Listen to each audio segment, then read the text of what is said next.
Pada hari-hari itu, Hizkia jatuh sakit dan hampir mati. Lalu datanglah Nabi Yesaya bin Amos dan berkata kepadanya, "Beginilah firman Tuhan. Sampaikanlah pesan terakhir kepada keluargamu, sebab engkau akan mati, tidak akan sembuh lagi."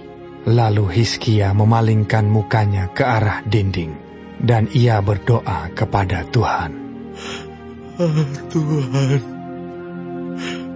ingatlah kiranya bahwa aku telah hidup di hadapan-Mu dengan setia dan dengan tulus hati, dan bahwa aku telah melakukan apa yang baik di mata-Mu. Kemudian menangislah Hizkia dengan sangat.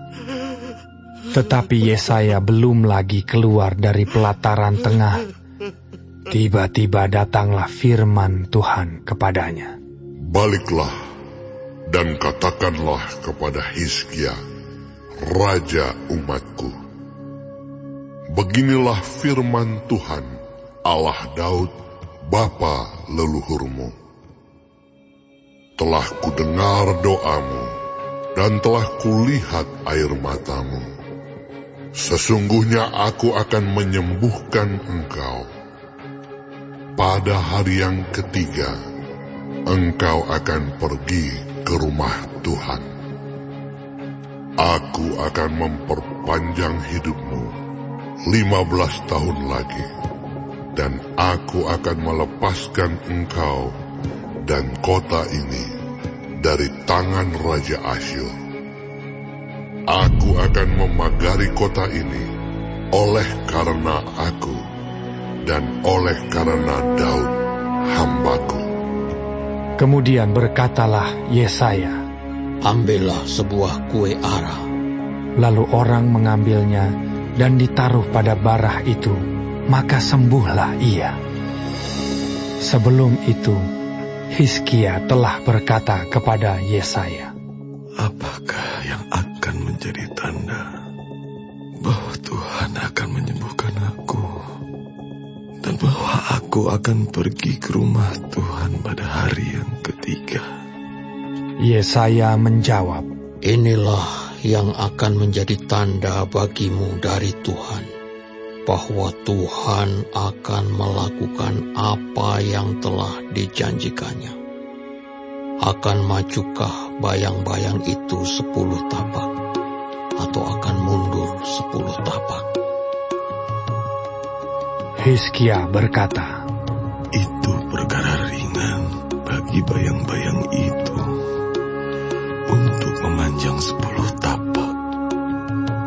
Sebaliknya, biarlah bayang-bayang itu mundur ke belakang 10 tapak. Lalu berserulah Nabi Yesaya kepada Tuhan. Maka dibuatnyalah bayang-bayang itu mundur ke belakang 10 tapak. Yang sudah dijalani bayang-bayang itu pada penunjuk matahari buatan Ahaz. Pada waktu itu, Merodak Baladan bin Baladan, Raja Babel, menyuruh orang membawa surat dan pemberian kepada Hizkia, sebab telah didengarnya bahwa Hizkia sakit tadinya. Hizkia bersukacita atas kedatangan mereka, lalu diperlihatkannyalah kepada mereka segenap gedung harta bendanya, emas dan perak, rempah-rempah dan minyak yang berharga, gedung persenjataannya, dan segala yang terdapat dalam perbendaharaannya. Tidak ada barang yang tidak diperlihatkan Hizkia kepada mereka di istananya dan di seluruh daerah kekuasaannya. Kemudian datanglah Nabi Yesaya kepada Raja Hizkia dan bertanya kepadanya, "Apakah yang telah dikatakan orang-orang ini? Dan dari manakah mereka datang?" Jawab Hizkia, Mereka datang dari negeri yang jauh, dari Babel. Lalu tanyanya lagi, apakah yang telah dilihat mereka di istanamu? jawab Hizkia, semua yang ada di istanaku telah mereka lihat. Tidak ada barang yang tidak kuperlihatkan kepada mereka di perbendaharaanku. Lalu Yesaya berkata kepada Hizkia, dengarkanlah firman Tuhan. Sesungguhnya suatu masa akan datang